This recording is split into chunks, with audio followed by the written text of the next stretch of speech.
प्रखंड के 2 पंचायतों में बुधवार को विभिन्न जन कल्याणकारी योजनाओं की अधिकारियों ने जांच की। भौतिक जांच रोहा संग्राम तथा महिसाम पंचायत में की गई।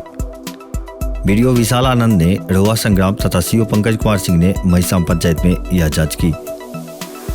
दोनों अधिकारियों ने अपने आवंटित पंचायत में विकासात्मक योजनाओं की जमीनी हकीकत की जांच की।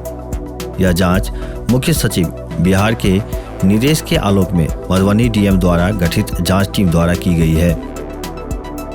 रोहा संग्राम तथा महिसाम पंचायत में पैक्स गोदाम, हर घर नल का जल, गली नली, आंगनबाड़ी केंद्र, जन वितरण प्रणाली, पीएम आवास, विद्यालय, स्वास्थ्य केंद्र, ग्रामीण सड़क की स्थिति आदि की स्थलीय निरीक्षण कर कमियों को देखा गया।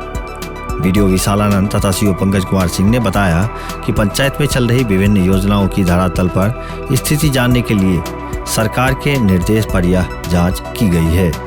उन्होंने बताया कि जांच प्रतिवेदन फॉर्मेट में वरीय अधिकारियों को भेजा जाएगा।